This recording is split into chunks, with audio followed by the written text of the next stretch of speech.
So we are officially recording. Welcome to the bonus class for the Copy Chat.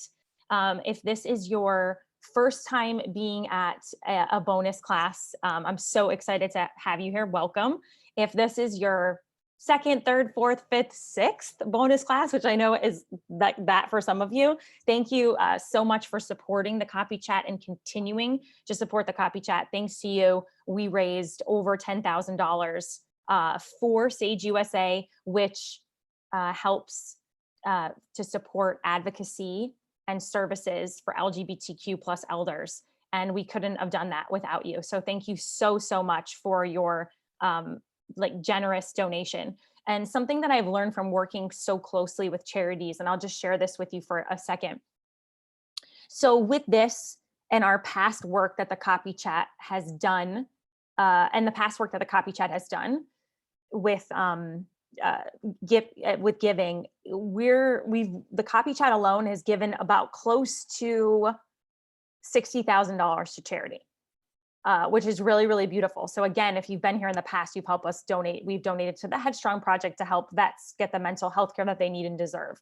We've donated for ovarian cancer research. We did Soulfire Farm, which is giving land back to Black and brown growers and helping to really serve our nation's farms. So you have given to so many great causes. You've also helped give to personal causes like the Kelly Christmas, and helping my first client, Kelly, who unfortunately last year passed away from brain cancer, but we helped to pay for a big portion of the last year of her life of the care that she needed. And then this year that went straight to her family and her children, which is really beautiful. So I also want you to know, just from working closely with these charities, when especially in the last year and a half, 2 years, is that this is really big for them. A lot of charities, a lot of organizations have lost the typical money that they've counted on because of COVID.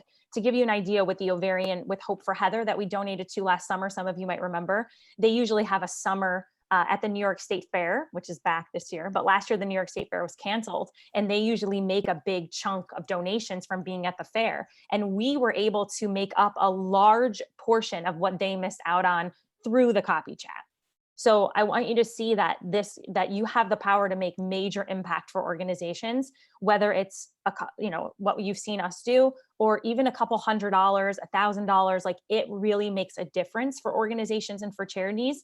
And I really encourage you to just see, even in the smallest way, nothing's too small, and how you can help really make a difference for so many organizations. So if there's something in your own business, your own community that you're like, I'd love to support, I'd love to bring awareness to, I really encourage you to do it, whether it's part of your one-on-one service, part of your group program. We also do, inside of the Copy Confidence Society, we give 5% of the total amount of people that join, the total kind of profit of the program, we also give to a charity then too.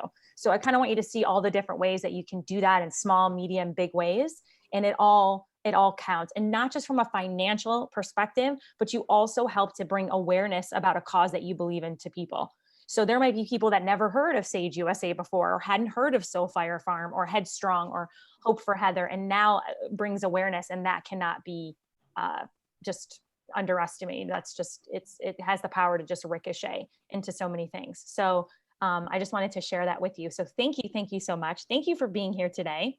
So I have my notes. Here's how we're going to structure today. So what I noticed from going through the questions was that there were kind of some particular themes that I wanted to cover, that I thought would be easiest to cover just by actually sharing my screen. I actually took what I'm about to share with you, these workbooks, straight from the Copy Confidence Society, and I'm going to share kind of two parts with you today, because I thought that this would really answer the biggest themes and questions that I was seeing come in.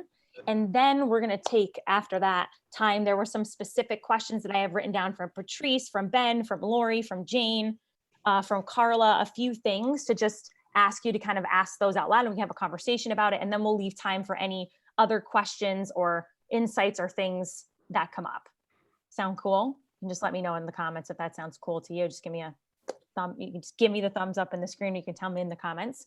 And if there's something that, as I'm going through, that you want to make sure that we cover, just kind of save it. And then in the end, we'll open it up and we'll say, what do you what was that question and what do you want to ask? So again, thank you so much for being here. I always love doing this. This is so great. And don't forget that you have Stages Masterclass as well next week in the color coded copy system. I'll mention that again in the end, but you'll get emails on that. And yes, that will be recorded just like this is. So if you want to come back and listen to this, there'll be a link like included in your kit. So you can always access and come back in and listen to this again and listen to Sage again as well. So, okay, the biggest things that I was seeing, I'm just gonna take a sip of my tea. It's very fun to like drink your Earl Grey tea, like and walk the beach. It's very serene. Like I had this moment where I was like, this is really beautiful. I had that moment this morning. Okay, one of the biggest things that I was seeing from the questions that you were asking was this, you know, Marisa, I want to put more content out there, but I'm just not sure how to get started doing that or how to be consistent with it. And if any of this is resonating for you, let me know in the comments.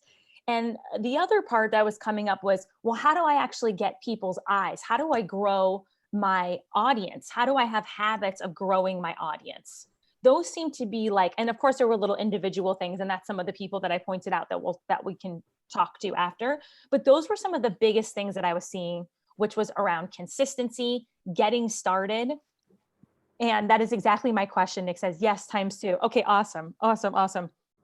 And the audience, like, how can I bring people's eyeballs to it, right? Consistency of content output and delivery is my biggest challenge. Okay, so I'm going to share with you 2 things from inside the Copy Confidence Society. So the first thing we're going to talk about is the 6 post prompts. So if you are part of the society, I love having you here. This may be a little bit of a repeat for you, but I think it's always worth to hear again. And then we're going to talk about the promo ho files, which is how do you actually get people's eyes on your stuff? And I'm going to give you some stuff from the promo.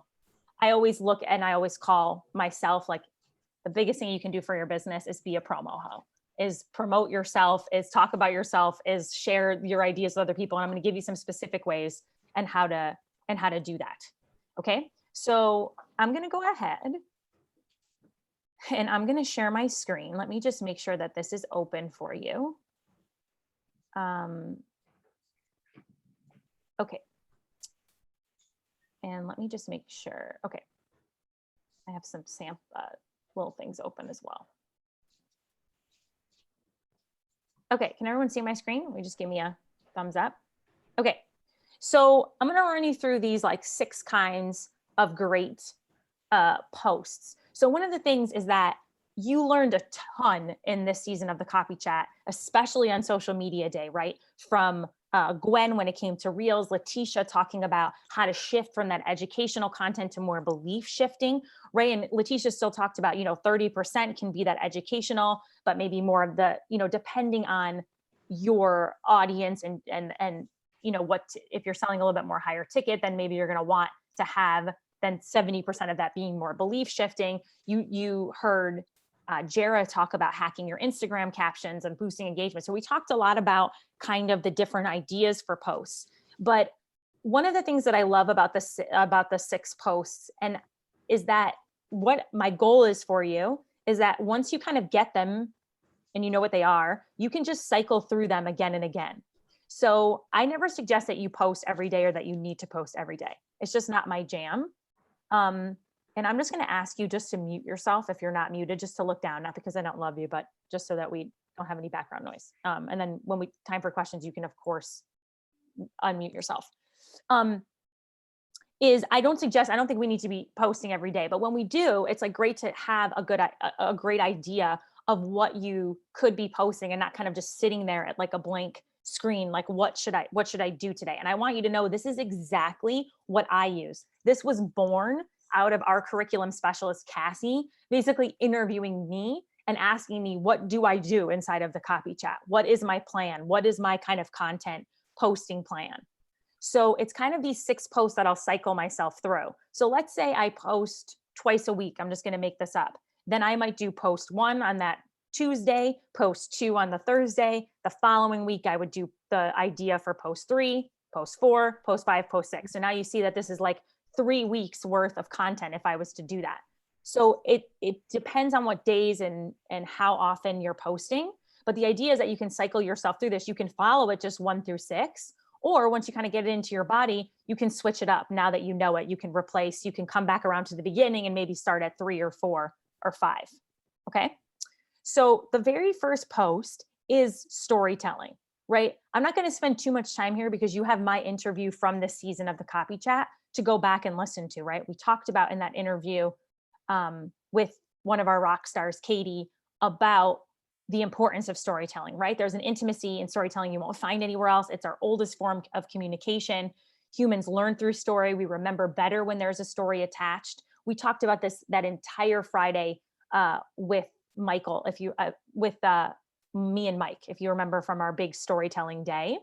So I'm not going to spend too much time here, but I want you to see that every time you come to this post, you could run yourself through the story strip down, which is what we talked about in my interview, and taking some of the stuff that you learned from Mike and use that for post number 1.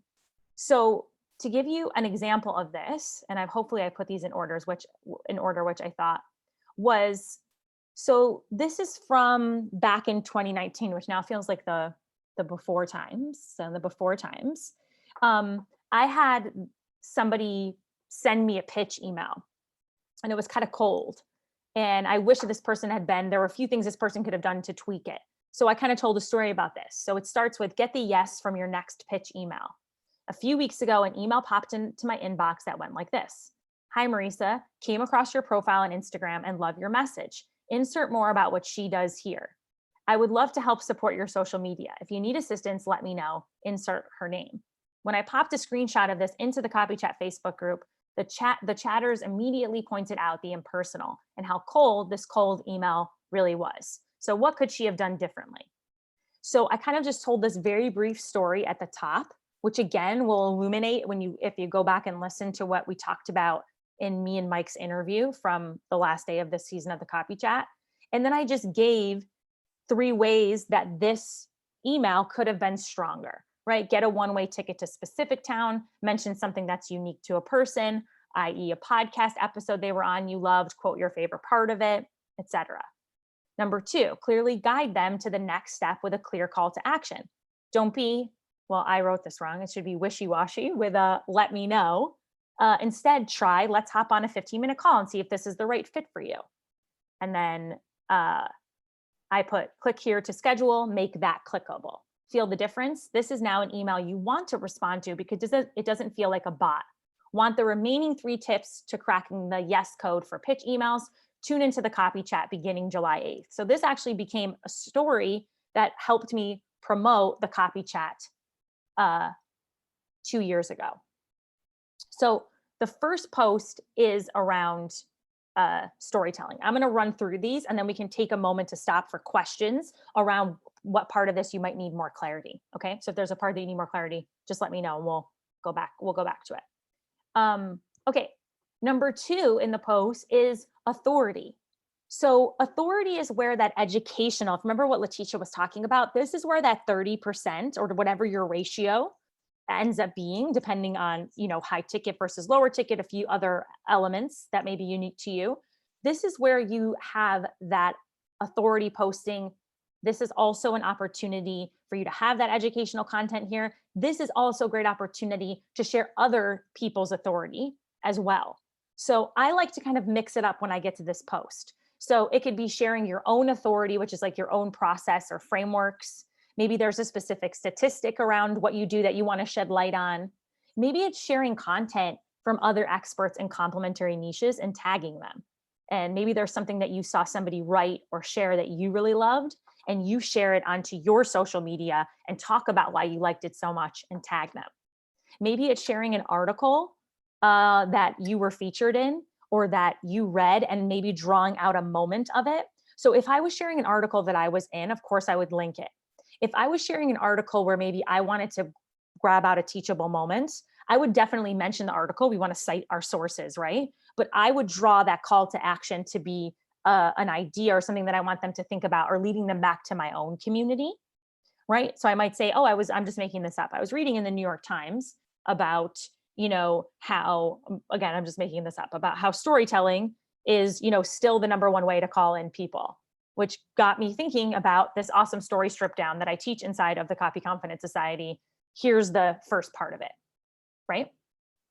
Number 5 is the how-to post. This could be where that educational content comes in, right? Where you're giving people a little mix of a quick win or a takeaway. Now, what I like to do in the 6 posts is also set up a lot of times for people, and you can put this in the comments if it's you want to do more video, you want to be more confident on video, but you don't know when to do it or exactly, and you're like, oh, I'll do it next time. So I've actually put ideas where video would work really well, and you'll see that pop up throughout these posts. So if you chose to do a how-to post for this one, that might be great to go on video and do, and give the kind of background of it, and give that teachable moment. So if you're somebody who's like, I want to be better on video, but I don't know exactly how to do it, you can kind of follow along. You'll see video come up at certain times. And you can just kind of take notes on that or write that down for yourself. Okay.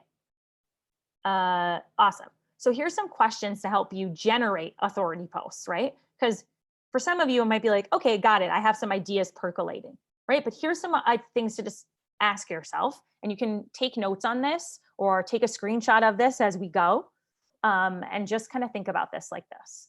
So if you have a unique framework or method, maybe that's something you'd want to list in this box as something you could go back to.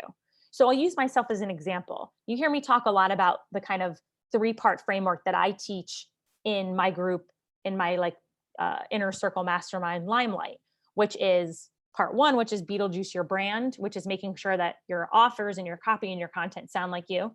The second thing that we do is create your own stage, how we actually, you put your special kind of mark on a summit, a podcast, something that you're bringing people to you. You're not relying on kind of like accidental clients or relying on paid advertising, right? And then the third thing is selling with sincerity, and how you do that with sincerity. So there's a framework of mine that I could go back to again and again. So if there's a specific method or way that you do what you do, listing that here now. Now, remember, in this part of what we're doing, you don't have to know how that's going to become a post, just so that you have ideas to go back to. And even better, if you have one of those methods or frameworks, or kind of what it's called, you can pop it into the comments. Like, I have a framework called this. Pop it in, because it's great for yourself to kind of absorb as we go through this. And also for other people, it's great to see other people's ideas, especially because we have so many different niches here as well. What are some statistics that are relevant to your industry, right? Maybe there's some things that are happening in your niche and in your community, and something that you want to bring light to that could help you in a post like this. What are some complementary niches to yours? Folks who might serve the same audience, but in a different way. So the copy chat is actually one big example of that, right? Is bringing folks together. I also bring other copywriters as well, but other people in the copy space, but also complementary niches of people, because I believe that copy can only enhance the work that they're doing with this business coach, with this online strategist, with this person. And I love to shout those people out, not just during the copy chat, but throughout the year, right? And tag them, because I believe in what they're doing, right? We're always doing this from a place of sincerity and it's real, but also because their audience will see that and come over to me and be like, oh, I actually do need help with copy, right? And the people that you're shouting out, it's a great way to start building relationships with people, right? Especially if you're somebody who maybe you want to have a podcast, or you want to have a summit, or you want to have something like creating your own stage. The biggest part that people always say to me is, Marisa, how do I pitch people? How do I cold pitch people? Well, if you start doing this one right here, complementary niches, by the time you pitch someone, you're not cold to them anymore.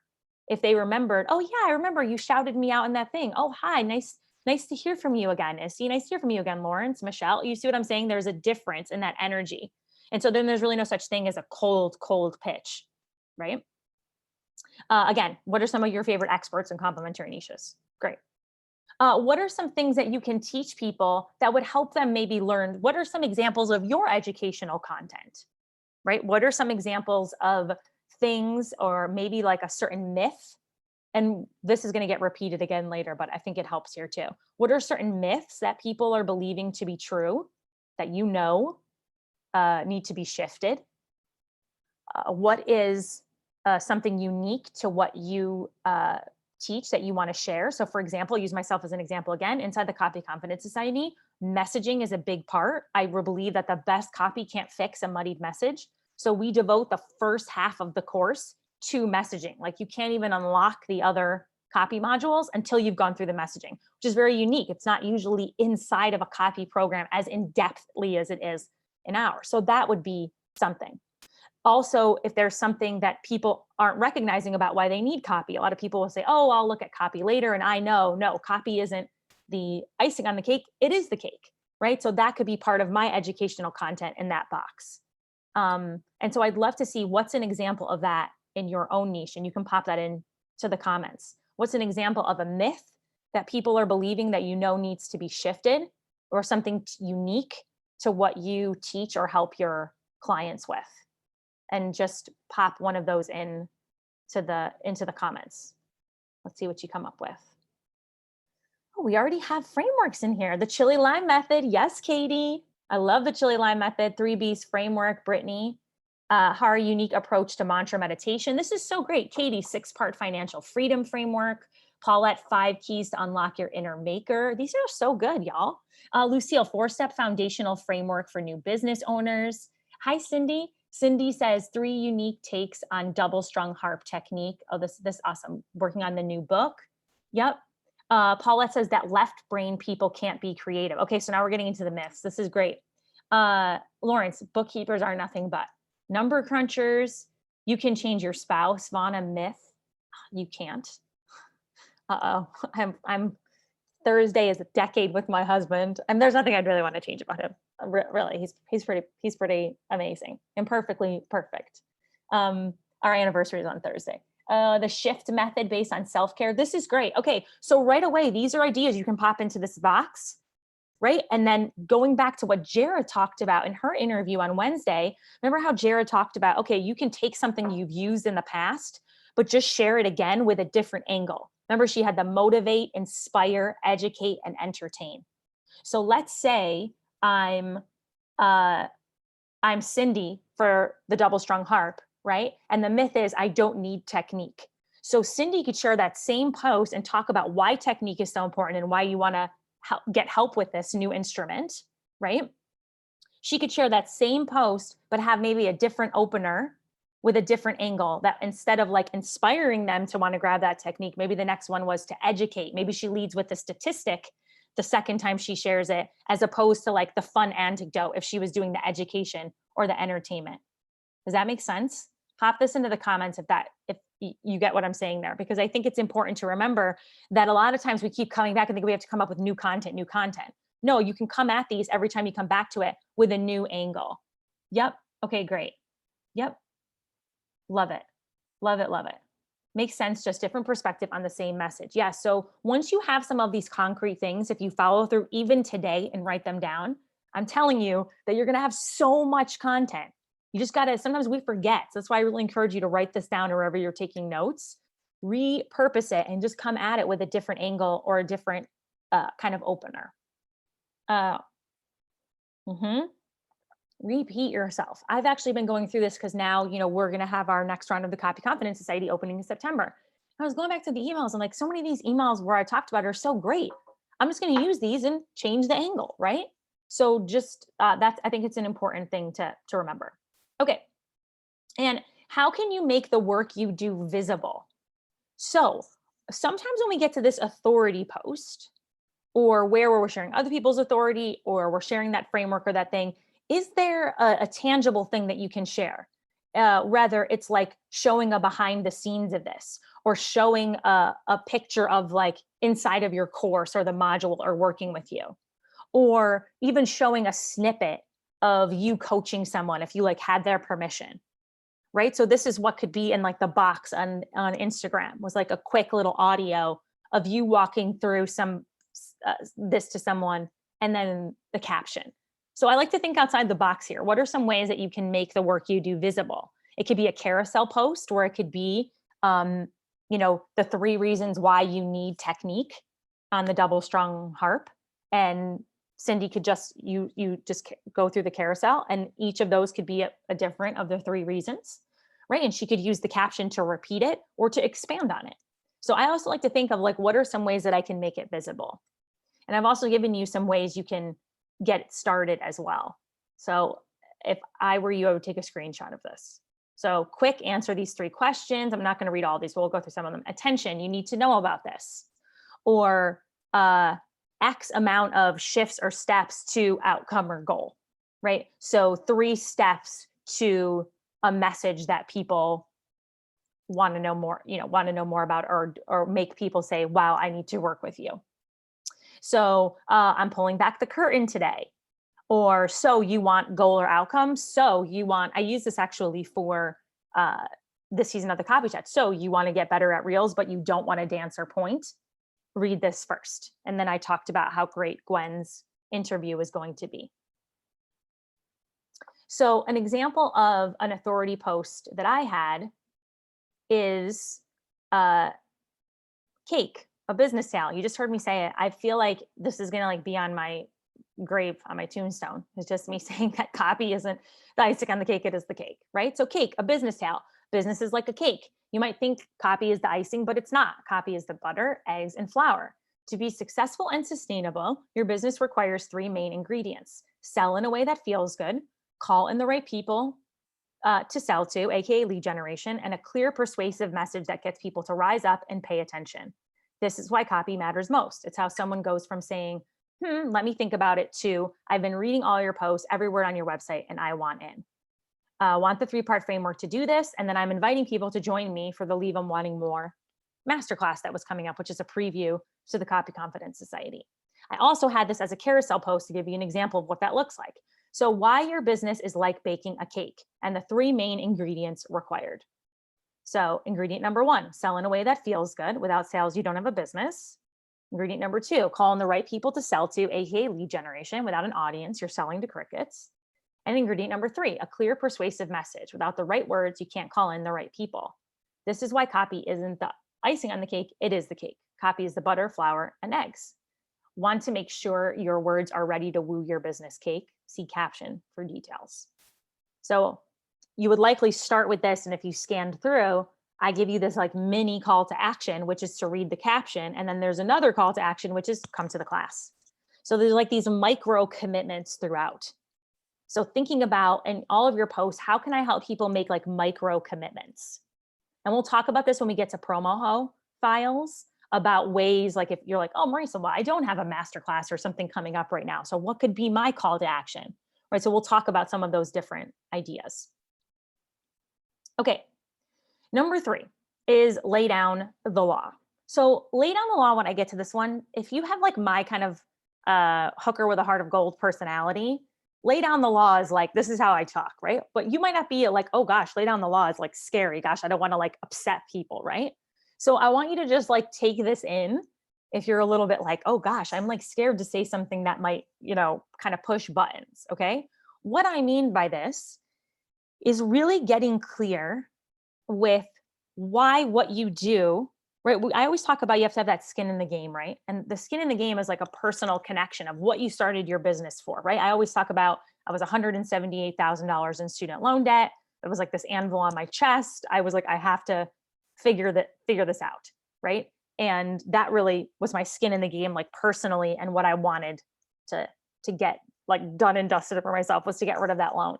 But also kind of like that professional skin in the game, or that business skin in the game, was that I believed so deeply in the power of copy for your business. I'd seen it again and again. I'd seen it ricochet, not only financially, but the confidence I saw people have, the way I saw them kind of unleash their voice. And so what I really want you to connect to today, and you can even share this in the comments, is what is that like business skin in the game? Like, what is driving you to want to get up and do the work that you do and talk about what you do and help people do what you do? Let's take a moment and pop that in the comments.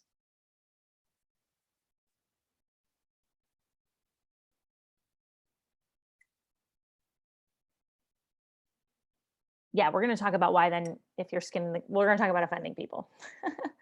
I don't want anyone to feel alone, and I want them to show up as themselves and love themselves. Okay, great. What else? Pop it in. Hi, Caitlin. I want to help those creating a better way of doing business market themselves without feeling like they needed to take a shower. No fear tactics. Yep. It's so needed, not being talked about. What else? By the way, Lawrence, this Earl Grey tea that I'm drinking, it's called Edith Grey. Someone sent this to me. It's got like a little rose in it. It's good. I just wanted to share that with you because I know we share a love of like side commercial break of the Edith Grey tea. I want to help women to have the tools and skills they need to build a successful business that can create a legacy for their families. Yep. I haven't tried the PKT Earl Grey yet. No, and I haven't found Lady Grey yet. No, that's why I was sharing this to you. Oh gosh, send me all the tea, guys. I'm love tea. I want to help Sheila women become confident and empowered with money. Amazing. So why I say this to you is that going back to this, and this is going to sound cheesy as hell, write this down. So this is something I have people do in the society is basically we talk about like you on one sheet, like having all of these things around you so that you can see them, because you will get tripped up at the day-to-day grind if you can't always look back and go, oh, that this is what I'm doing it for. So that means when it comes to saying stuff that needs to be said about your niche, about what you're helping people do, that there are going to be people that are like, oh my gosh, I want in. And there's going to be people who don't. And we want that. We want to compel and repel the wrong people, right? Now, when I say offend, obviously, it's not always obvious, so I'll say it. I mean, you're not saying anything that is blatantly racist, homophobic, transphobic, xenophobic. It's likely that if you are any of those things, you're not on this call. And if you are, it might be time to exit the call. But when we put those things to the side, right, there are many things that we kind of hold back from saying in our business. And so it kind of gets wishy-washy and everybody looks the same and sounds the same. So lay down the law as that nice little challenge when you get to this to say, how can I be more honest? How can I put that skin in the game first over my resistance or my fear of how people will respond or how people will act? So I love to do video for this a lot because I like to kind of verbally process what this is, and I can always delete it. So a lot of people are like, oh, well, if you go live and there's not a lot of people there, well, it's great. It's an opportunity to practice and you can always delete it. Doesn't have to stay up. So it's a great way to kind of like get this out and process this. So I like to use video for this. So I like to let me make this clear if it's about something that I'm seeing a trend and I really kind of want to squash this kind of belief that people are having that I know isn't true. So I've done this a lot for where I've seen people like shit on summits. And I've been like, yeah, because most summits are shitty, but not the copy chat. And let me tell you the difference. Let me share that with you. So that's something I will get on my lay down the law, like soapbox on, or hard truths, right? What are some hard truths that people need to understand about what you talk about or your niche? And you may get some haters, right? You may get people who, not even haters, but that disagree or don't get the vibe. That is okay, right? So here's some questions to help you generate lay down the law posts. And I'd love for you to pop some of your answers to these in the comments. So what are some hard truths / tough love that your audience needs to hear to help move them forward? So you just heard me say the thing about summits. Another thing that I realized about copy is that people go, okay, I'm going to learn it all. And then that's it. It's like copy is an ongoing process, right? It's like water. You're always going to need it for your business. So this is something I have to have people understand. They want to if they're not 100, they want to wake up tomorrow and be Ernest Hemingway. Right. I'm like, no, it's a process, right? And whoever's told you, oh, take these swipes and you can be this, they're lying. It's not that they're lying to you, but it's not the kind of deep process that you're trying to break into, right? So what are some hard truths or tough loves that your audience needs to hear? Let's check them out in the comments.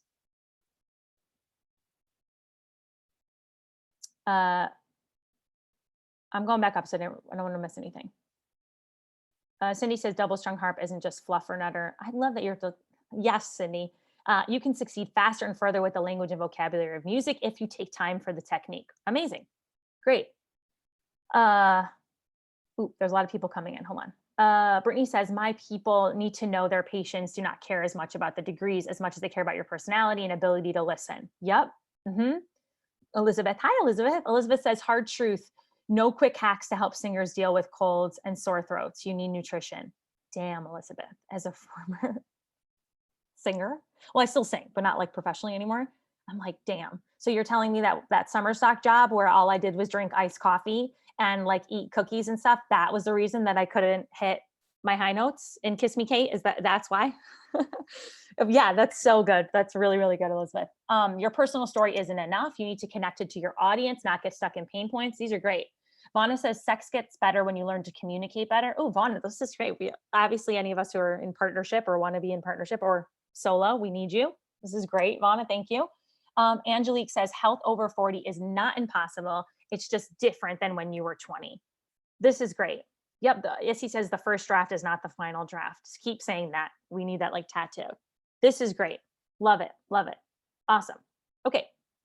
Also think about what are some misconceptions or myths that clients need you to bust to help them move forward. Right. So I used to write for a weight loss coach for a really long time. And one of the things that people were, I can't do another diet. I can't do it. So this coach really had to walk people through, why this was different or why that this wasn't a diet, what the difference of this was, right? I used to write for a parent coach for a really long time. And one of the things that we used to always talk about is that parents would be really, if it was for their kids, yes, but when it came to be for them, they were a little bit like, So we kind of had to walk them through, and it wasn't just with one post. We kind of had to keep hitting home about why them getting this support was going to be one of the best things they could do for their kids. So what are some misconceptions or myths? And what are some surprising and unknown facts your clients need to know when they start working with you? So what might they need to understand about the way that you work that's different? Right? So something that I might talk about in this society is I'm not just going to give you a bunch of templates and say, oh, just go plug and play. So if that's what you're hoping for, this might not be the place for you, because we also want to be upfront and transparent as hell and honest about what our experiences with us and our programs and the stuff working with us is going to look like, so that it can call in the right people and repel the wrong ones. So when people ask me about summits, is it a lot of work? I say, hell yes, it is. Yes, it is.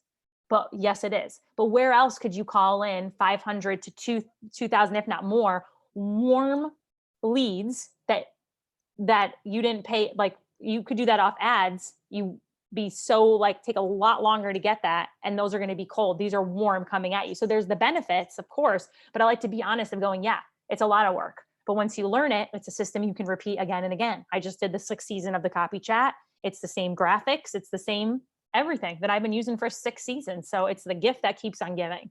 But I try to be honest about the work up front the first time that you do it, right? So what might that be for you? Any of those you can pop into the comments as you're doing this. Yep. Hari says, I'm a spiritual mentor and companion. I help people heal a broken relationship with God. Amazing. Brittany says that I want to hear from their patients, clients, so I can hear what's important to them. Then we know what to say and highlight. Also that we can't crank this out in a week. Yep. Brittany's so important. And that you want to talk to their people, Brittany. I used to say that all the time. I'd be like, this might sound like it's a bit much or it's overkill, but I need to speak to your people, because we need to make sure we have the right words and we're not just guessing, so that it's actually going to be that this copy is going to be high converting for you. What else? Any other ideas that came up from this? You can pop them in here and we'll come back to it. And here's some ways that you can start this, right? I like to say, like, listen up because this needs to be said, or why let's say it was like weight loss isn't working for you and other lies you've been sold or something, right? So you can screenshot some of these. I might say, stop waiting for what's a current belief that they have. Sometimes I just like to say, can I be real for a minute? That sometimes gives me the like Sasha Fierce, how Beyonce talks about she has to put on her Sasha Fierce jacket before she goes out on stage. The can I be real for a minute gives me a little bit of the Sasha Fierce that I might need. Let me give you an example of this. So why your website isn't making you money and other lies you've been told. In 2020, everyone is going to tell you they've got the magic bean for your business, but there's an OG magic bean. It ain't going out of style. Think of it as a black leather jacket and a sea of fanny packs. Your website is the first place people creep up on you. And if you sound like everyone else with copy and paste messages, I'm looking at you, heart-centered, empowerment, and passion and purpose peeps, you get left behind, forgotten, passed over. Like those chains that used to connect your wallet to your jeans, or me when I tried to try out for softball. Oh gosh, that's a bad memory. I wanted to be with my friends, but I sucked. Your website is the foundation for your uncopyable message. You've got results, your clients love you, but your website, well, in favor of other magic beans, you've either slapped something up on WordPress or hired someone who doesn't understand the nuance of what makes people read, drool, book that call. That's why your website hasn't made you money. Luckily for you, and then I talk about this program that I used to have, which is called the Write Your Website Workshop, and now that's just rolled into the society, and that's the call to action. So that is like a lay down the law example there. Okay, let's just see if any other examples came up here in the comments. Cindy says, you're a great fit for me if you already play with intermediate technique. I start you as a beginner. This is great. What does heart-centered mean? Paulette, I've never known. Because heart-centered is we're all our hearts. We all have our hearts right here. So that's why I'm like anti saying the word heart-centered. I also think that it's just everyone has said it now, and it's just like the word value or other things that everyone's saying, and it doesn't carry the weight of the meaning of what I think people meant it by, which is like, hey, you're not just out to like make money from people. You're here because you believe so deeply in this work. Like you're this heart-centered. I've just always been allergic to it. It's when you come to my website, it's the very first thing you see is that you consider yourself heart-centered, but you never ever want to use that word again. Katie says, I bring in both the spirituality of money, work with their emotions. This is great. Love it. That my role, hi Sarah, that my role as copywriter is solely to sell when they really should be aiming for their dream client and not worry about repelling the rest. This is great. Y'all have some great, great content ideas. Okay. Number 4, conversation starter. So what I love about conversation starter is this can be kind of one of those where it can be spontaneous and in the moment. So maybe these other ones, maybe you plan according to what you have going on, and you just want to start seeing more engagement. We had somebody inside of the society this recent round who just cycled themselves. They did like a 30-day challenge and basically saw double the engagement that they'd ever seen on posts, ever, just by running themselves through this for 30 days. So the first time you do it, you don't even have to know exactly. You're just kind of giving yourself permission, right? What I love about post number 4 is this usually is the more spontaneous one for me. This is where I can show some more of like my personal personality, of like showing people my loves and my interests, because I also want people, I want to be honest about who I am, what I believe in, the things that I love, so that people can feel that like they relate to me, or maybe they have no idea what I'm talking about, but they still like my personality, or they're repelled by me and don't like me, which has happened after the last Leave 'em Wanting More masterclass. We got a bunch of messages from people who said they didn't like how positive and enthusiastic I was, and they thought it was fake.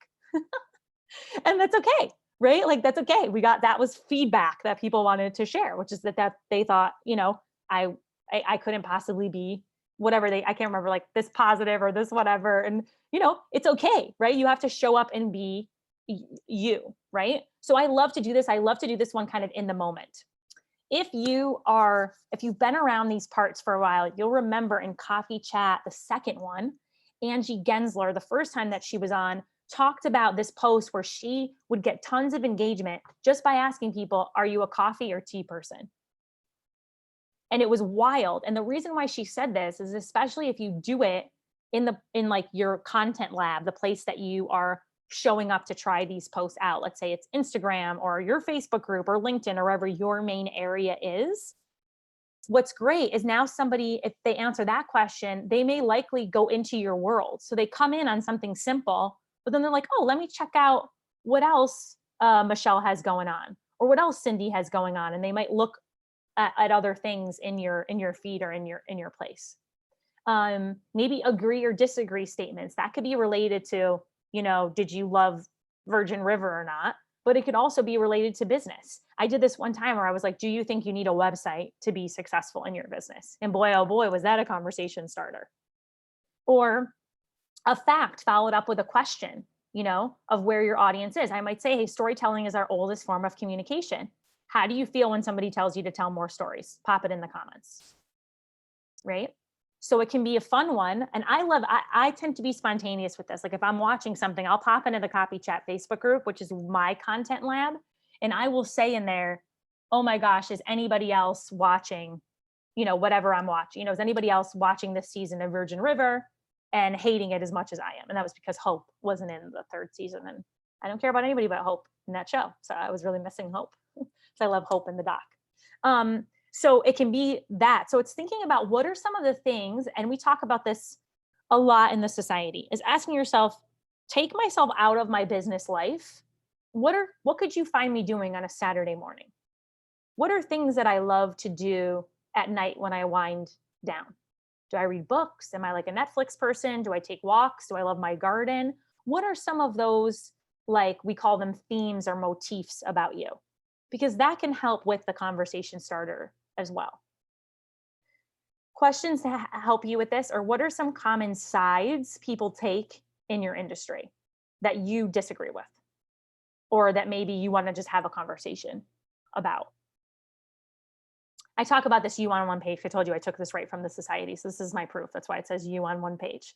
The you on one page is this place where you're going to write about these different themes, motifs, and the reason you're doing this, your skin in the game, all of it. And it's this piece of paper I have people print out and like keep it close by to them, right? So this is a great, your non-work life, a recent book, movie, TV show you've been loving. Pop this into the comments. What is an example of this for you? And it doesn't have to be something that's like super pop culture. Is Brittany, are you here? We had a whole conversation about, I put a thing on Instagram, my Instagram stories, about how I was doing a thing for the Copy Chat. I had my bangs back and how I look like Chanticleer from that movie Rocket-Doodle. And nobody knew what the hell it was. But the very small people that knew, I had like these great DM conversations with them. So it's just like Chanticleer, thank you, Brittany, like sharing the things that you love. I think Melissa Allman, you're here. And I think we like connected one of the first times when you came into the community, when I discovered what the real lyrics to Cotton Eye Joe were. And I did an Instagram story about the beginning of the song Cotton Eye Joe, because I just thought it was gibberish, but it actually has like meaning, the beginning of it, right? So just like sharing, if you're a little quirky, be more quirky. If you're a little goofy, if you have like a serious kind of nerdy side, if you have that, we call it like that quirky misfit side, lean into that. And the conversation starter can be a great way for you to lean into your personality a little bit more. So what are some of these examples? Let's see, or these ideas? Yeah, that was the beginning of our beautiful relationship, Melissa. I use it as an example all the time. I'm like, do you understand that somebody joined the Copy Confidence Society because of me singing the beginning of Cotton Eye Joe? Like, it's too good. Trisha says, making food for my garden. Oh, amazing. And going on motorcycle rides with my husband and having impromptu dance parties. That's awesome. So you could ask people, have you ever been on a motorcycle before? I just think it'd be interesting, the conversations that like would arise. For example, I had this conversation with my husband. He wants to get a motorcycle so bad. He's never been on one before. I've been on one because my boyfriend in college had one. And this came into like this big conversation about, like motorcycles. So you never know what could, or it could even be, Trisha, my impromptu dance song is this, what's yours? Which, by the way, what is y'all's impromptu dance song? Mine is September by Earth, Wind, and Fire. It was the thing I demanded was played the first thing at my wedding. And I was out there before anybody else. Rock With You, Michael Jackson. Yep, these are great. I had that at my wedding too. Oh, amazing. Yeah, girl, great. So these are all things that you can pop in and just have fun with. Even if you consider yourself a more serious brand, right? We talked about this with Christina Torres, remember? That these kind of fun facts and these things really have weight for people because we're humans at the end of the day. So actually, if you're somebody who posts on LinkedIn, I would actually love for you to do something casual and chill like this on LinkedIn and see what happened. Also played at my wedding. I love Energy by Disclosure. I moved to the DR, learned to windsurf and never looked back. Oh, that's amazing, Michelle. So good. Yep. Making serious philosophy fun is what my reputation is based on. Great. These are great. Okay. There's some other questions here. What are some industry statements that you can make and ask agree or disagree at the end? Or what are some shocking facts that folks need to know, and what question can you ask about this to increase engagement? So you could combine this with your authority posts. So this might be one where you're saying, did you know that, I'm just making this up, 85% of people who start a diet don't stay on a diet. Why do you think that? Why do you think that? What's the number one reason you think that is? Also, if you're asking certain things like this that go right back to your audience or your niche or what you teach, is incredible ideal client language, because people are kind of off the cuff just responding. And then you have, going back to Brittany's interview, it's a great way to have ideal client language as well. Let me give you an example. So this is a total fun one, okay? But when I tell you that I had people DMing me from this, and then from there I started a conversation with them and they came into the Copy Chat Facebook group, it was like 10 or 12, which is just like a random post, okay? This post was a post I did back in September, okay? There's 148 comments on this, okay? And it was, can we just have some fun on this Monday afternoon? You in? Okay, here's the question. Who's your most bizarre crush? Here's mine, Chris Wallace. And it's still true. I love Chris Wallace. I said, I cannot handle him. I love everything about him and the way he talks. I said, don't worry, Eric knows I've told him. Now your turn. And then I did an edit because people were coming back with I was like, that doesn't count. I was like, you can't say that that's a bizarre crush. Doesn't count. So I was like, not bizarre, but maybe more unexpected or unorthodox or not the cover of hot magazines. And this just it was such a charged time in the US. It was just such a fun moment. So many people answered it. I had people follow up in the DM, which is I could never say my bizarre crush, but I'll share it with you. And I was like, okay. And I responded to them in my DM. And then we were talking. And then I said, oh, I think we talk a lot about that inside the Copy Chat Facebook group. Come on in. So that's an example of just a plain fun one as well. And I try to kind of lean into those. Okay. Post number 5 is social proof / case study. So you really don't want a week. I'm going to say a week. Let's say 2 weeks. You really don't want 2 weeks to go by in your business where you haven't shared some social proof about the work that you do. Now, you might be like, Marisa, I'm brand new. I don't have clients or I don't have a lot of people.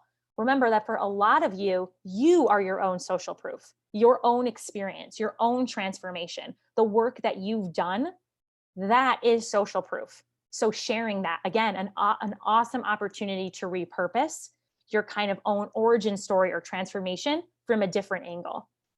Or if you're just starting out, even if you've just done small things with people, asking them to give you a small testimonial or tell you what was so beneficial about their health and using that.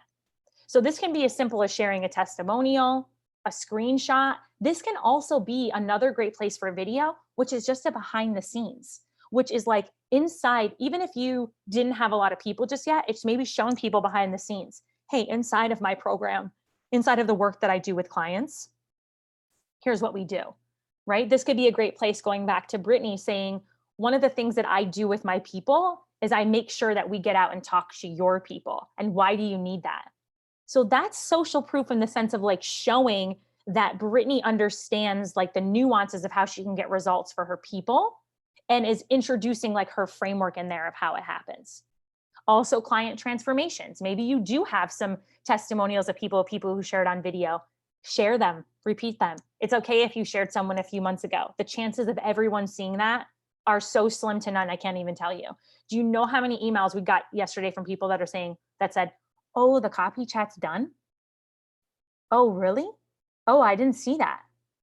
Oh, it was the last day to get the kit. Could I still get it? Bible. Okay, so people do not see everything. So it's an opportunity to just keep sharing. Let's say you only have 3 great testimonials right now. Great. Keep sharing them from a different angle. Maybe a screenshot, maybe a video, maybe a snippet from it. So list past clients you can get testimonials from, or that you already have testimonials from. What are some things you're working on behind the scenes that you can showcase and talk about? And do you have any before, after photos, videos, screenshots that you can share or talk about? And then here's some ways that you can start that. Celebrating so-and-so who just got blank. What's good in your world? You saw me do that yesterday with the charity. I said, celebrating that we raised $10,077, right? Celebrate with me. You can also go back through Voxer if you work personally, one-on-one with people and they have Voxer access to you, or DM or Messenger or email. And a lot of times there's like positive stuff people have said to you or clients have said to you. So taking a little snippet from that, and you can always share it without their name as long as there's no information that would like give away who the person is, or asking them, right? We always want to ask if we're going to share someone's name. Always, consent is in. So we always want to ask people, right? But once we have that, then I like to we actually have a file inside Google Docs for each of our things. So the Copy Chat has one, and each season has one. The Copy Confidence Society has one, and anything else that I do, speaking engagement, guest teaching. And it's just a little folder inside of that. It says rave reviews. And we just throw everything in there. And then if we need to ask permission to get the name, Hosanna will email that person and say, hey, we'd love to use this. Is there anything you'd like to tweak from this? Or, can we use your full name and picture? If not, what can we use? Right? Okay. And finally, there's an example of this, but I think you get the picture with this one. I don't think I brought one up with this one, but I think you understand that there's different ways that you can share kind of social proof. But if you need more clarity on that, just ask me. And then that number 6 is value/mission sharing. So this is important to know. I talk about this a lot in terms of, like on a Tinder profile, people will like swipe right. So this is why would people swipe right with you? We call this like we are a hot match if. So this should obviously, your values, right? Other parts of this should obviously be why somebody would be a great fit for you. That's all the posts that come before this.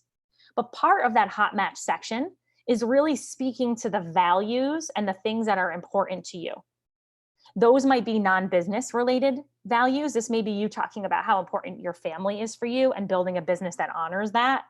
It could be business related, right? Caitlin talking about, I don't want to have my clients just honing in on the pain points again and again. I want to shift that, right? Personal stories of how you came to that can be bigger things. I talk a lot about giving back, right? A lot about how that value is a big one for me. So on my hot match section, I'm really able to call in people, the right people, right? You want to build a business that's rooted in connection and giving back. I also am very outspoken on my own values. You believe in raising, up all people and celebrating all like LGBTQ plus people with disabilities, both seen and unseen. Like I will blatantly list that in any kind of hot match section that I have. And any of those could then be pulled out and be a place where I can share some of the bigger things that are something that I value. And sometimes it's my personal stuff as well, right? Talking about my grandpa. And it's funny because my grandpa isn't doing the best at the moment, but he tends to pull through things. So I'll see him in 2 weeks. I'm really hoping. My grandpa will be 99 in October. So he's had a really beautiful, beautiful life. But I'll talk a lot about the importance of building my business so that I could go be with my grandpa or the time with my mom. So those are also values, right? Things that really help people see what you stand for, who you are. And again, will compel the right people, towards you like that magnet, and will repel the people who that's not for them. Right? So asking yourself, what are some non-business related mission or values that you care about? What do you care about in your industry or niche? What is extremely important to you that you want to make sure? And that kind of goes back to the myths that you might want to bust or the things that you might want to shift in your current space. What are your own business values? So a lot of things that we talk about for us, number one is community. So community is a big one for us, is making people feel, whether they're just here for the Copy Chat or they paid inside of the society, that they feel that sense of community from the moment they join the Facebook group, that they feel that. Number 2 is depth. So depth is a big one for me, is that I don't want things to just be on the surface. Here's the 3 things. So if get my emails, you'll see that I will go into stories about my family. I'll share values. I will talk about the things that are going on in the world. Number 3 is generosity, right? Not only generosity of giving back, but also generosity of making sure that we respond to every email that comes in, giving as much as we can while still holding our own boundaries, right? And number 4 is something, I call it applause, which is that I was a former actor, okay? I'm a Leo. So we like to be celebrated and applauded for our efforts. So any way that I can applaud my people and shout them out and celebrate them, I will do that. And you'll see that a lot in the copy chat, or if you're in the society, we're always looking at where can we give more applause to people and celebrate. So going through and kind of figuring what that is for you and why do you do what you do. Okay, so those are the 6 post prompts. Let's just take a quick pause. So tell me in there, oh, Aries, Leo here. Oh, I think I'm a Leo. I'm a Leo, Libra. That's what I am. Was that helpful for you? Pop in the comments if that was helpful for you. And then also, okay, great.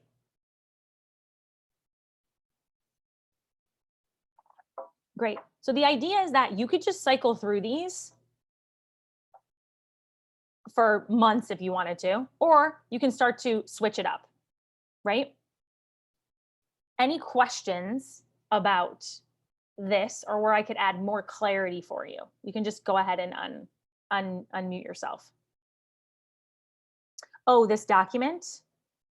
I will make sure that you get I can put that in the recording. I don't have the right settings at the moment, and it will take too long to do that. Okay. Any questions on that before we continue?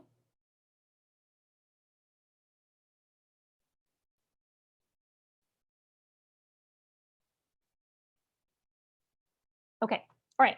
The second big thing that a bunch of you had questions on was, okay, how do I start to grow my audience, right? So if this was for you and you're looking at like those habits, let's talk about how you can do this. I'm gonna go back and share my screen. This is what we call the Promoho files.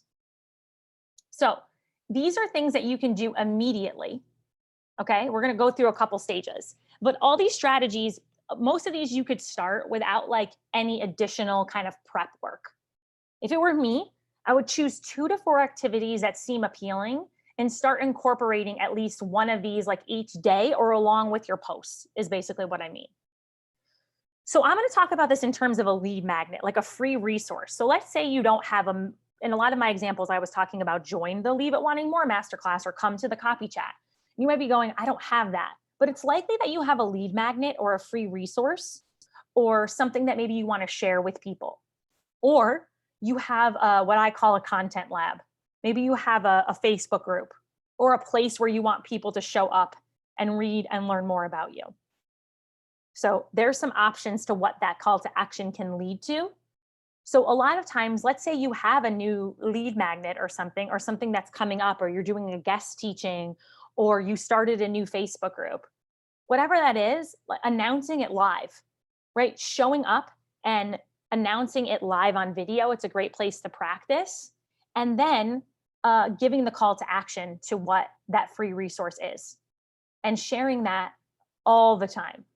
So a lot of times what I do, what I call an ordinary time. So if I'm not, it's not copy chat time and we're not in the Copy Confidence Society because we only open that like 2 to 3 times a year, then the rest of it I call ordinary time because I don't have another thing that I'm selling or doing.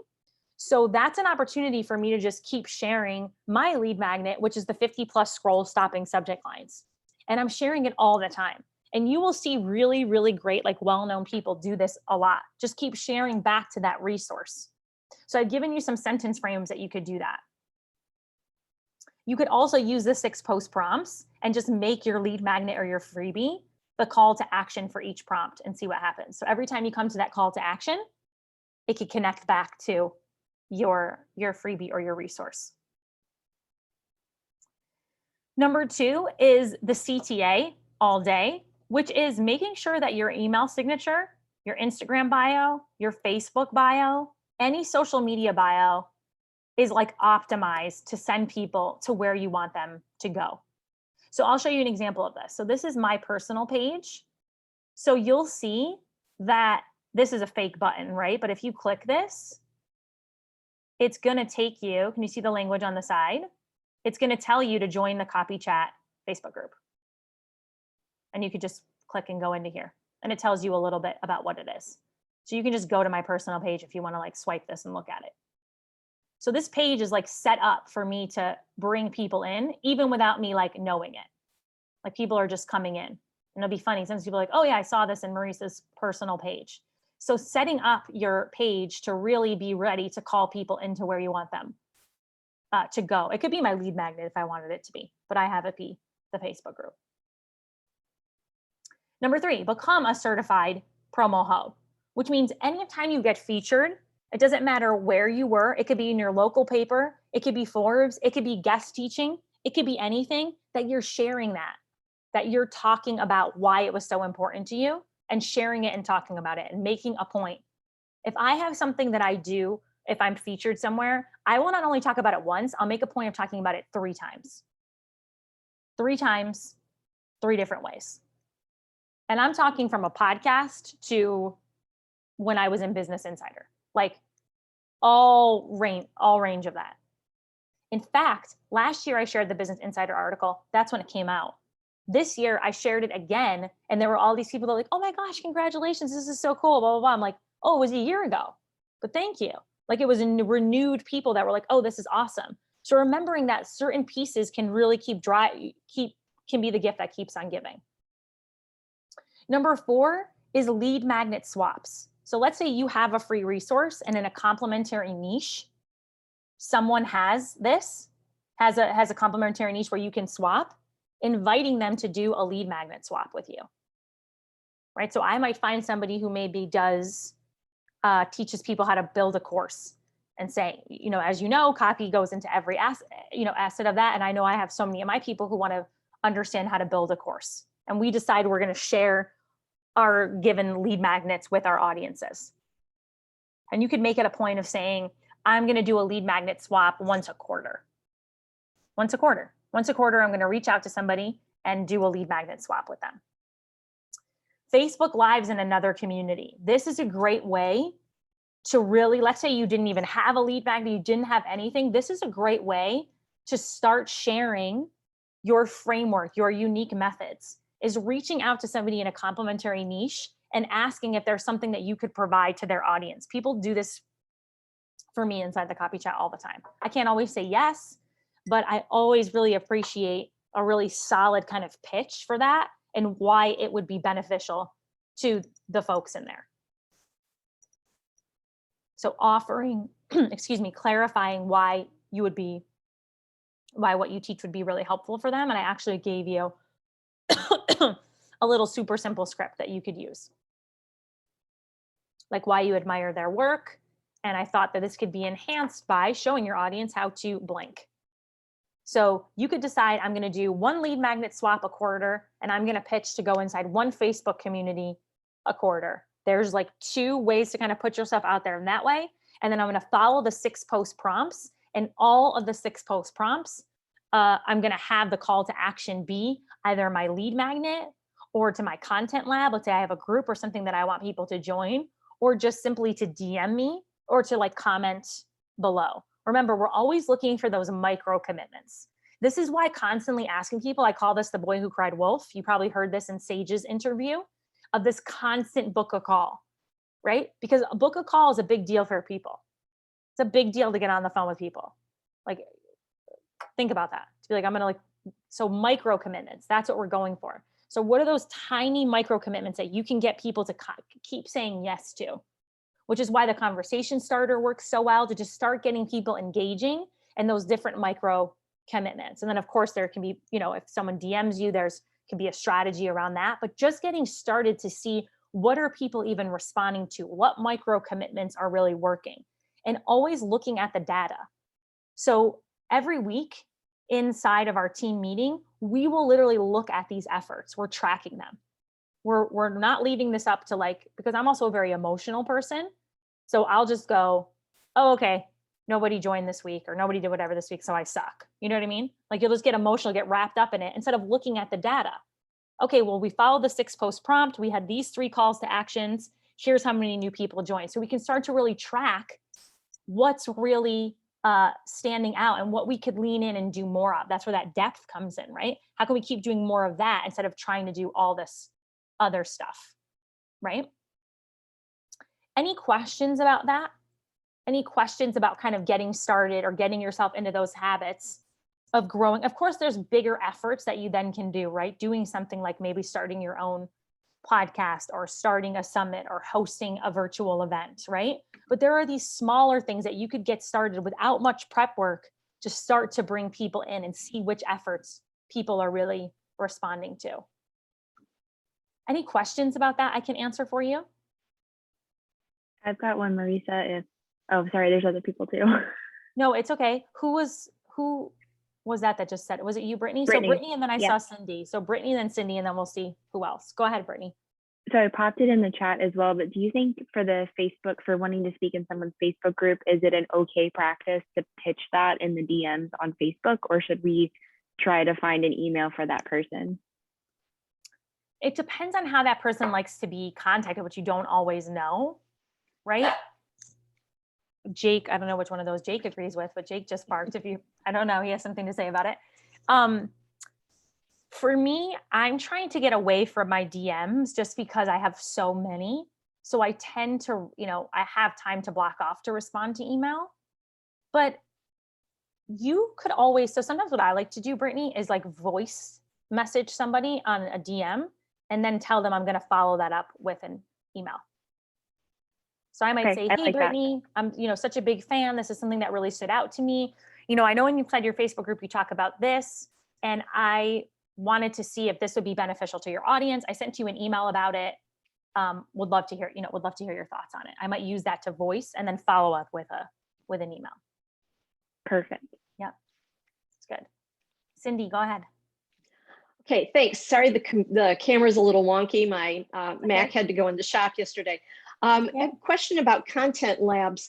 Right now, I've done what they told us to do. Okay, don't do your business stuff on your profile on Facebook. Do a business page, and then came Instagram, and then there's always been the email list. At what point do you start looking at, okay, do I start like you did, a Facebook group for your community and using that as a content lab? I feel like I'm overthinking this and wondered what your recommendations are on that. Yeah, that's a good question. So first off, I would say that I think that there are things about your business that you can share on your personal page. This is but I will use my personal page. We actually had an entire conversation about this on the Copy Chat a couple seasons ago with Juliet Stapleton, where she talked all about how to optimize your personal page. Because likely, Cindy, for a lot of you, when you're first starting, that's where your biggest kind of network might be. Now, we can't blatantly be like selling our stuff there, but like bringing people into another place on Facebook, like the Facebook group, like you see my banner, right? These like micro commitments that bring people in. So I would actually think about, are there some things that are on my business page that I actually could have on my personal page? Because that's where you're likely to see more people and might be getting more engagement. Or what you could do, Cindy, is giving a snippet of what that is and inviting people to come over to learn more. Maybe you're going to do that a live on it, and you're going to expand on the technique for the double strung harp in a live that's going to be on your business page. Great. That is something I'm already doing. Okay, great. So then when it comes to a Facebook group, this is going to be a non-sexy answer, but I believe you have to really love having a Facebook group.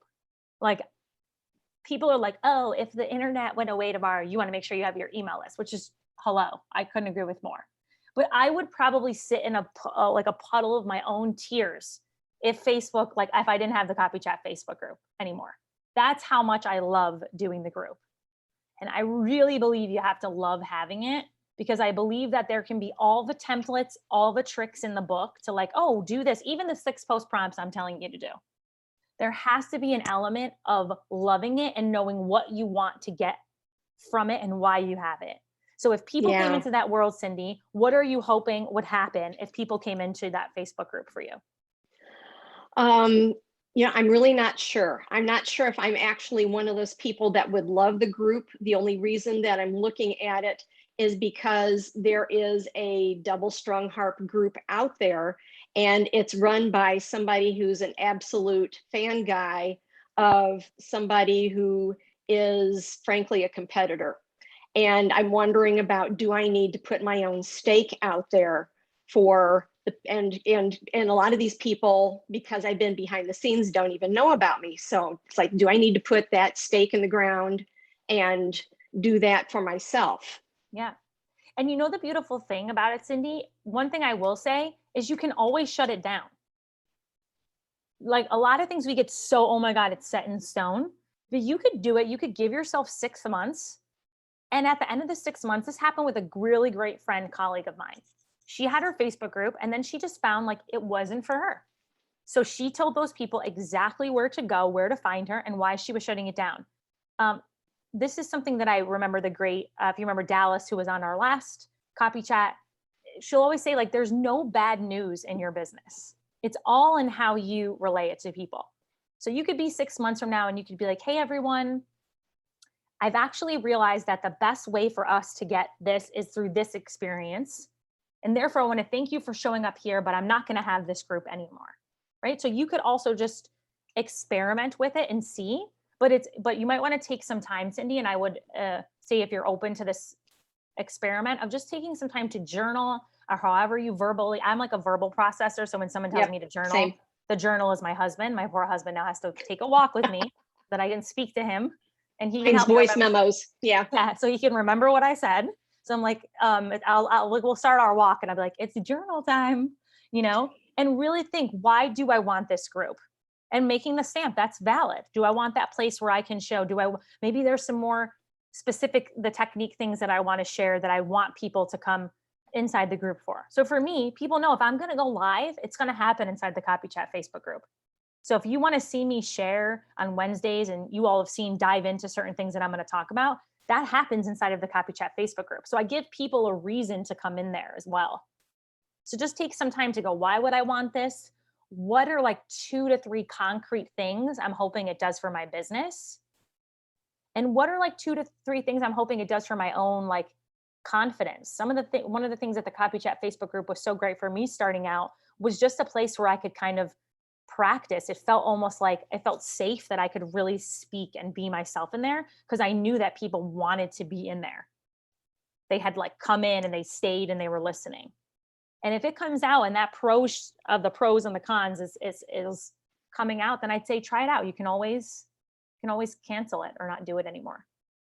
Okay, that sounds like a good first of the year experiment. Yeah, great. Awesome. Thank you. Yeah, you're welcome. It's a great question.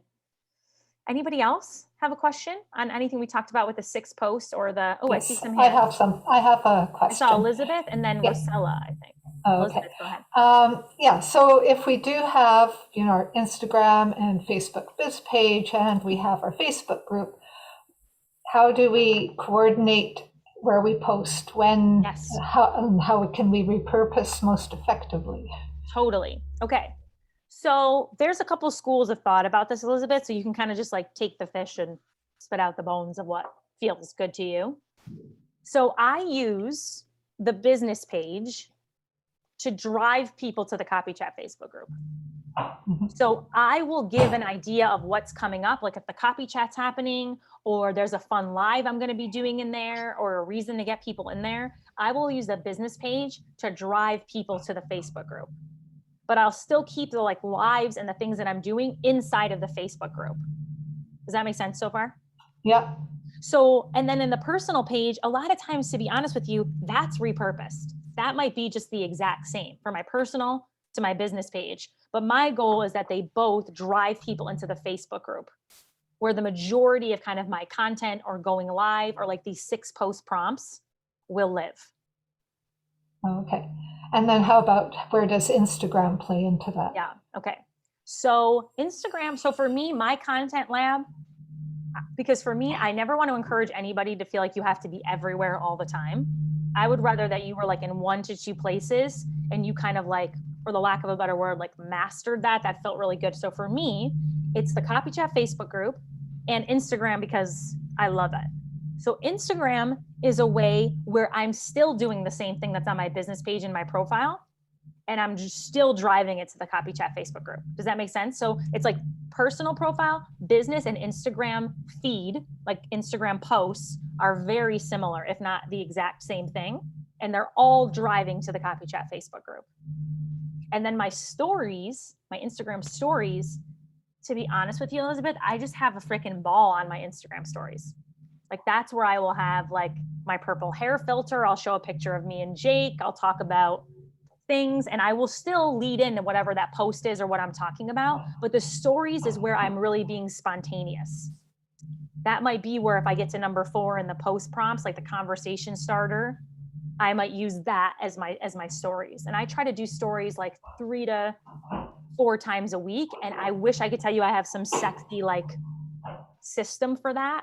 If you go back and listen to Jara's interview, it's a great one to listen to. I don't know if you heard it yet, but the way she talks about how she connects her posts to her stories specifically.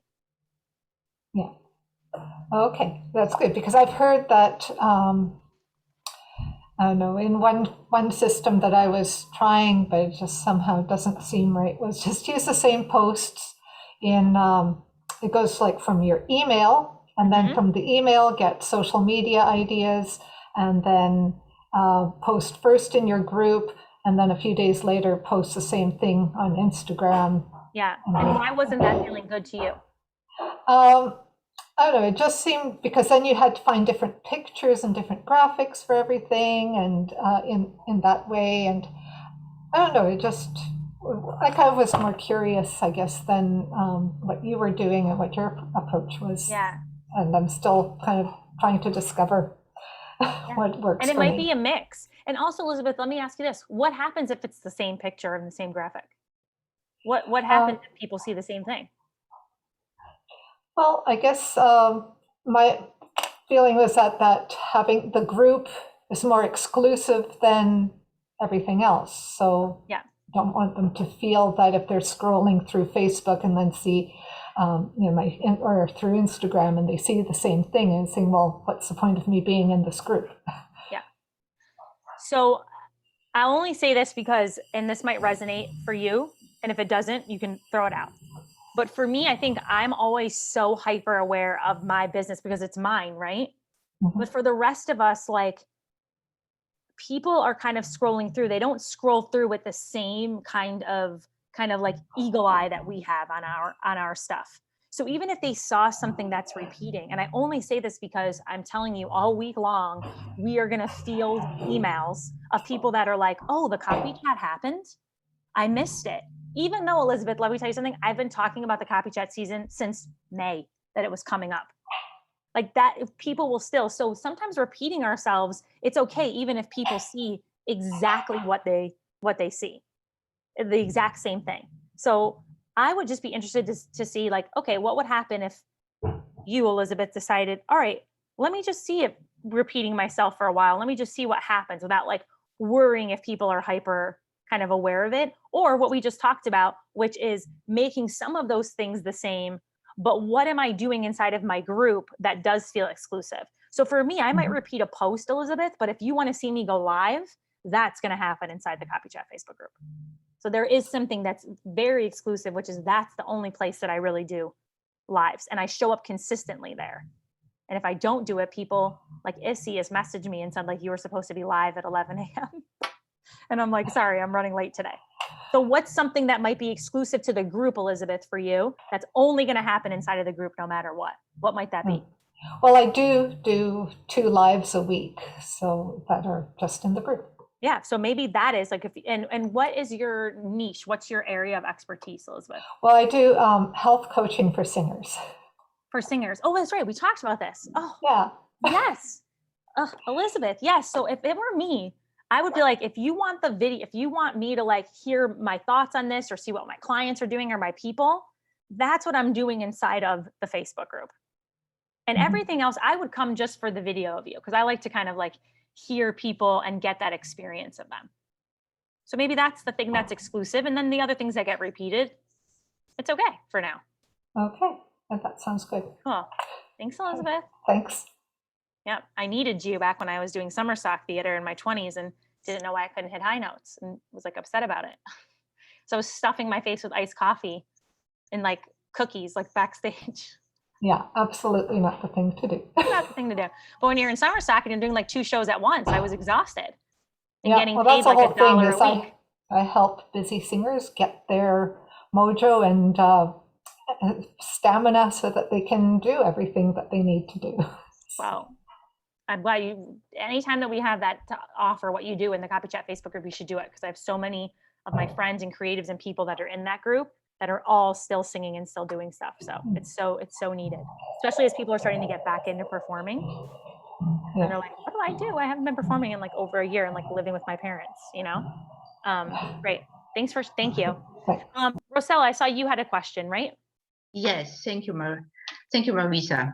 First of all, great tips and content what you have here, really very helpful. Oh, good. I'm glad. Marisa, what I wanted to ask you is, I have a Facebook group, and where I have tough times with my Facebook group is it is totally silent in my Facebook group. Mm-hmm. Yep. And I really have tough time to get this, a little bit more engaged, you know. So it's a business Facebook group because I'm a business-to-business consultant. And so I'm trying to share sometimes a little bit with private things, but not so, you know, posting pictures about me. No, this kind of content, not, but for example, on the weekend, you know, I'm sharing something. And so, but nobody's reacting. Yeah. Nobody's reacting.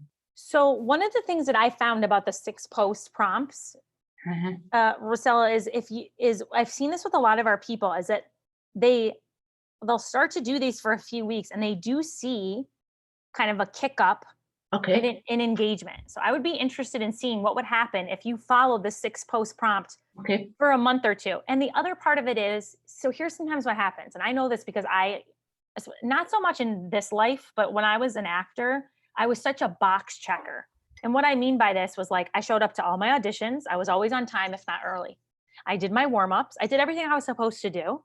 And then when shit didn't work out, I was like, you know, pissed about it. But what I realized is there's also an energy about it that I was like, and I think about this all the time. So I'm like, gosh, if I could go back to my actor self with this kind of energy, I wonder what the difference would be. So even, Rosella, as I tell you, do the 6 post prompts, see what happens. Also make sure that you're bringing that sense of like energy and exploration to it. Let me see what happens, right? We're not going to like go into it like, oh God, if I don't get this engagement, it's that or bust. But really just being like, let me play for the next 30 to 60 days with these posts. Let me see what happens when I get to the lay down the law post. If I really actually lay down the law, if I actually say what I want to say here and not be wishy-washy, what happens? And play with that and see what happens. Do you think that's something you could be open to doing? Yes, sure. I'm because, you know, it's really for me. I like, what I'm doing, I'm helping European tourism related businesses to attract Chinese tourists. So I have hotels and retailers, luxury retailers, and all this kind of things. And what they have to get to know, that they have to completely to change their whole marketing strategy to get in touch with them. And I mean, at the moment with Corona's anyway, tough time for them. And so I'm having from whole Europe people in my Facebook group. I'm starting to grow this Facebook group. And what I'm hoping that I get a little bit more engagement there. Yeah. I'd love to see if you were open to doing this for the next, let's say, 30 to 60 days. And then would you let me know how it goes? Like maybe post about it in the Copy Chat Facebook group, or DM me if you wanted to, but just say, like, clock it now and then say, okay, I did this and here's what I saw. And there might be some of the posts, Rosella, that this is something else I want to make sure that I say. Sometimes we're clocking vanity metrics, like the likes, the comments, but that's not actually what we're looking for. I will have a lot of people that end up inside of this society. Of course, there's the people that comment but a lot of times your biggest fans, Rosella, don't necessarily become your clients. Like there are people who keep the engine going in the Copy Chat Facebook group and they will never buy from me. I can literally be like, it's $9.97 to be inside of the Copy Confidence Society, and they won't do it. But they will show up to every Copy Chat. They will comment on everything. They will do everything. Now, I'm not mad about that. That's beautiful. That keeps the engine of the community going. So a lot of times the people that buy are like the lurkers. So just because you're not getting the engagement, Rosella, it'd be interesting to go the people who reach out to you or decide to work with you. This is when I used to teach the society live and people would get on calls with me.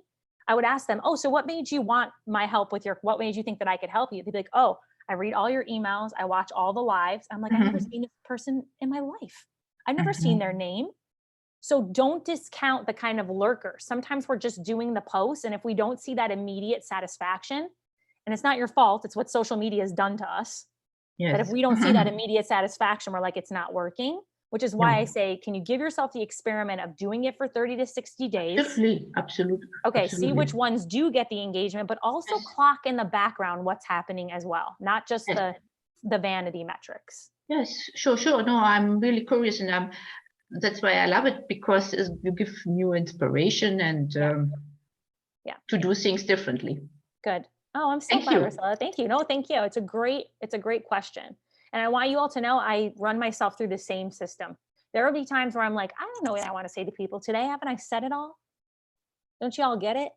And then I'm like, all right, I literally will run myself through. I run myself through the story strip down. That's how I write everything. So I'm not just telling you things. These are things that I also use as well. Okay. There were some specific things I know we kind of went over. So thank you all for being here. I wanted to just answer a few things of some specific things that people asked, and then we'll just see if anybody will kind of make our cutoff time in like a half hour, but if there's other things that come up. So Patrice, I don't think Patrice is here, but if Patrice is here, I don't think so. But one of the things was, if I don't have testimonials yet, how do I get testimonials, right? So my answer to this would be, remember, and I talked about this in the 6 post prompt, if you're new, remember that a lot of times you are your best testimonial. So if you don't have a lot of clients, but maybe you're a weight loss coach and you finally cracked through to that happy weight and you use like a unique methodology to do it, and now you're on the other side, that's the biggest testimonial, right? So even if you don't have people just yet, what part of your story can you also share? Remembering that your own credibility and unique framework, or like Rosella's saying, these people have to change their marketing strategy. They're thinking about it one way, it has to be another. That's not a testimonial in the traditional sense, but it speaks to the credibility of Rosella and what she's trying to do, right? So that's things that we could be sharing. And also is, let's say you have a lead magnet, or you wanted to offer somebody a session with you in exchange for not like, fake feedback, but like a sincere testimonial.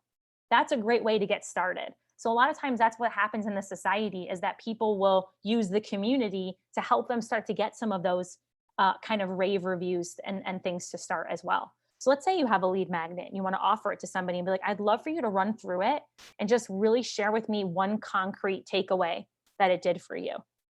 And that could be a testimonial as well. So just wanted to answer that. Ben, are you here, Ben? I think I see you, Ben. You had a question around like researching key indicators, right? You talked about like, okay, I understand what the key indicators are, but how can I like research these different ones? Is that accurate? You can just give me like a yes in the comments if it is, or you can unmute yourself.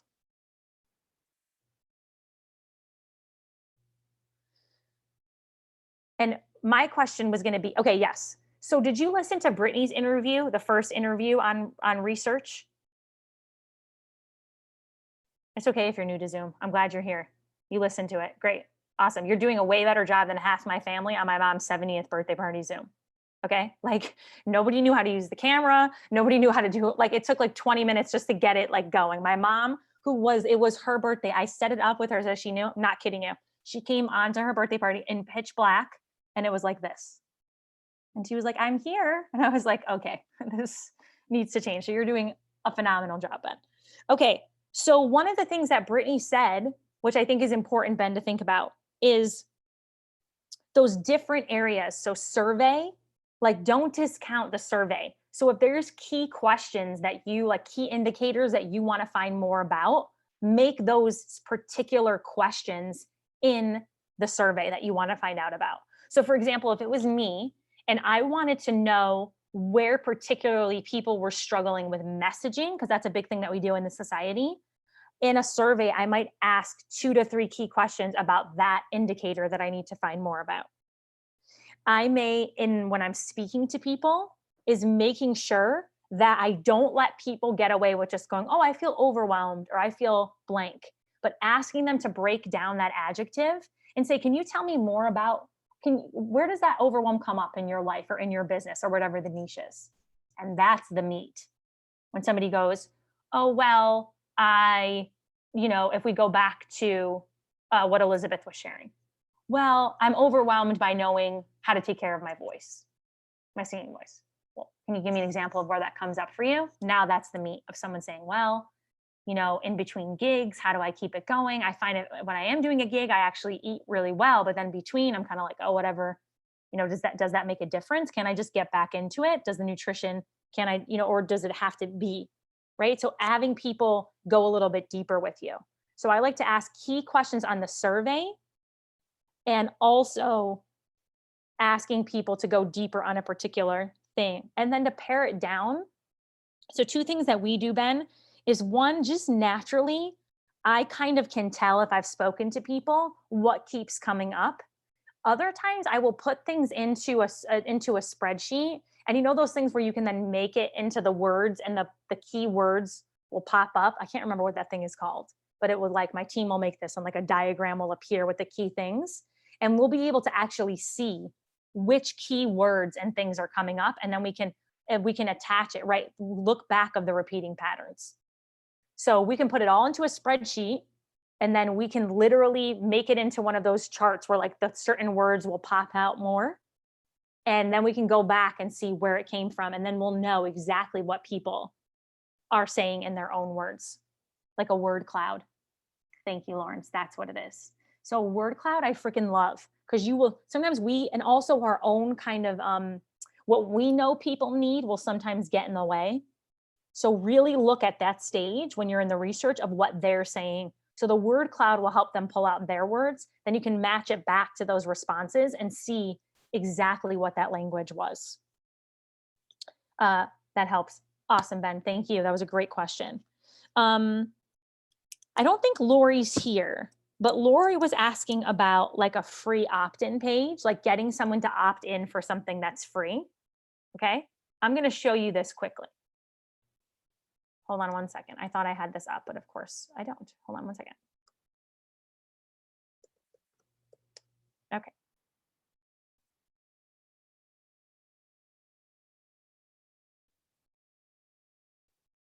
Can everyone see my screen?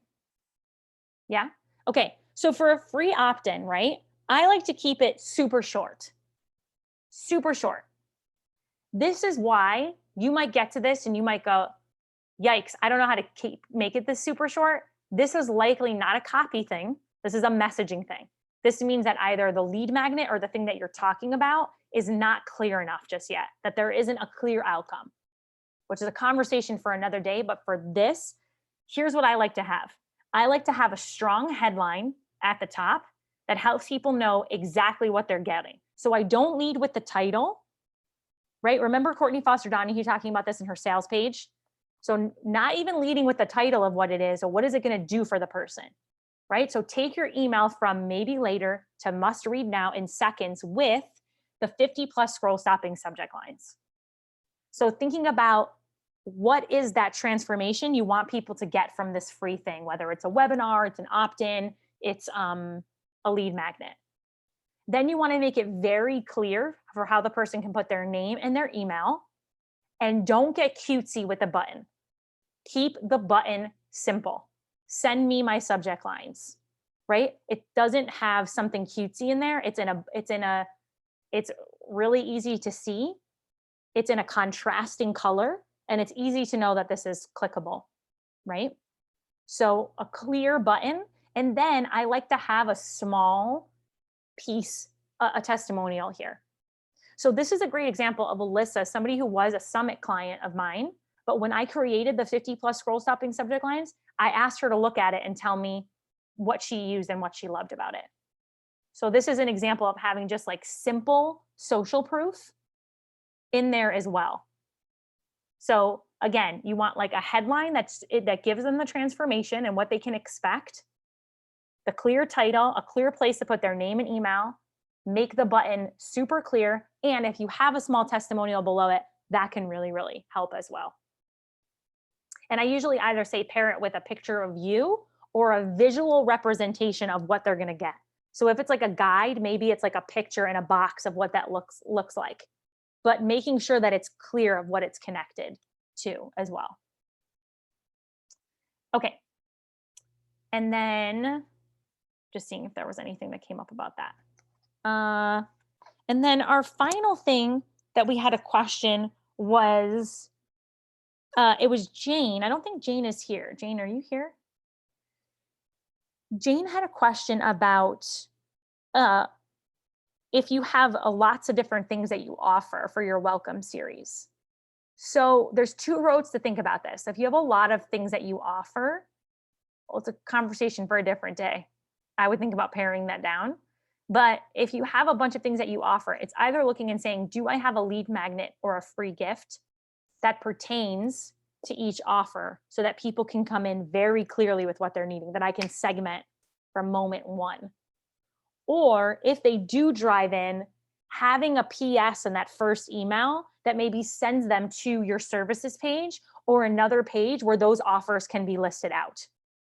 I wouldn't list all of those in the first email. That can be overwhelming, right? We want those micro commitments, but maybe a PS in that first email about like, want to know how I can help you?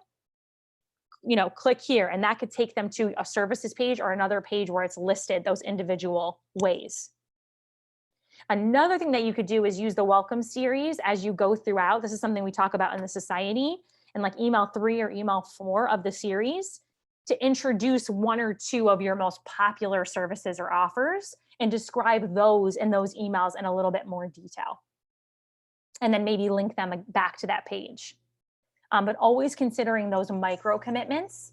And Jane's kind of question was, would I list them all out in the first email? If it were me, no, I would put that in the PS and get that micro commitment of them clicking through, and then they can see the full thing. So those are just some of the things that people have popped in. I wanted to make sure that we addressed. Are there any other questions that I can answer for you? And you can just unmute yourself if there's something else that you wanted to hear about. Hey, I was going to Hi, ask Christy. about, I'm Christy. Hi, how are you? Nice to meet you. Yeah, thanks for being here. Yeah.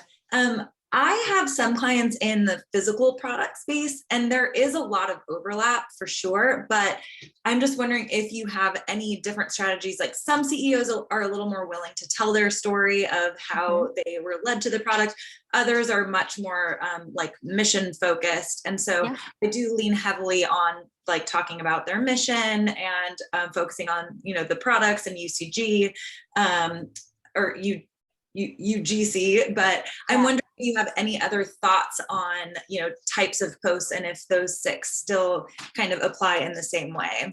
Yeah, I always like to say like I like to be like a master of one and not like a jack of all trades. So I still believe, and this is just personal belief, is that I think any way that we can show like the humanity of a brand is always going to be really compelling, especially when we're constantly hit with the features and all the stuff. But actually, there's a rock star of mine who's one of the alumni of the Copy Confidence Society. Her name is Reese Spikerman. So we actually have the same name. We're both Marisas originally, but she goes by Reese. And she actually specializes in like copy and design for like physical like products. I'm going to pop her name in the comments for you. She would be a great community and a person for you to know. So Reese has her own kind of summit experience. It's called the Commerce Collab. They just finished season 2. And she has her own program where she walks people through copy and messaging and all the things that they can do to their website and stuff specifically for physical products. So it would be, she knows about the 6 post prompts, even if you wanted to just like DM her She's amazing. Yeah, her emails are terrific. She's incredible. So I like to say that like the other Marisa, when she's not the other Marisa, she's her own Marisa in her own right, is the person to ask about what might differ when it comes to the physical product. She's amazing at like making those descriptions pop and how you add more humanity. It'd be great for you to get involved in, and it could, you know, directly help your clients then too, to have that knowledge. Awesome. Thank Yeah. you so much. That's really Yeah, you're helpful. welcome. She's amazing. And just for her program, like something like 45% of her program like stayed on to stay with her for another round. Yeah, she's really good. She's amazing. Any other questions?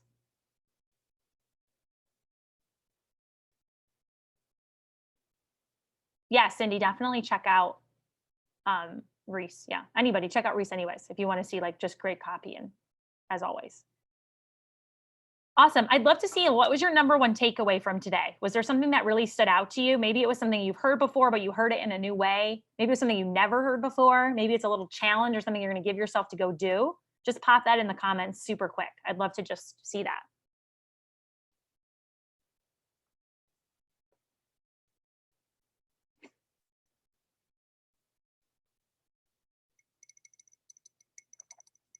Awesome, Cindy. Great. I'm glad. So good. Great. What else?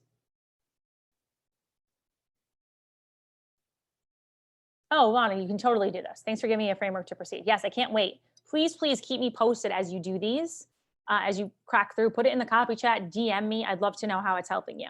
Some really good examples of micro commitments. Great, great. Awesome. As we're waiting for other ones to come through, again, I just want to thank you so much for being here. Thank you so much for being part of the copy chat this season and for outgrowing your audience if you're just starting out. Oh, awesome, Sarah. Thank you for being part of this. Thank you for donating to Sage USA. I just encourage you to stay part of the Copy Chat Facebook group. It's a great place to get your copy questions answered, be a part of the community. You'll hear about all the things that we're doing, whether it's the Copy Confidence Society or bringing in other great rock stars. I tend to go live in there on Wednesdays at 11 a.m. I'm not going to go live tomorrow because I'm on vacation right now. It was just a great place to be in community there. So I encourage you to hang out in there, and just thank you so much for being part of the Copy Chat and for donating it. Really, we couldn't do it without you. And another reminder that you have Sage's Masterclass next week as well. It will also be recorded if you can't make it live. But show up there if you can as well. It says feeling inspired. Christy says to get a calendar for a month of content. Oh, amazing. Awesome. Awesome. And oh, thanks for all the things. No, thank you for being here. I really, really appreciate it. We couldn't raise the money if you didn't show up and donate and be so, into sharing about the community and what we do in the Copy Chat. So thank you so much. I will see you inside of the Copy Chat Facebook group. If you have a question, please know I respond to all of my emails. So email me, DM me, tell me what you loved if you're watching the recording of this or watching in the future. And I hope you have a great rest of your day and week and summer and all the awesome things. And I'll see you inside the Copy Chat Facebook group. Okay, bye everyone. Bye.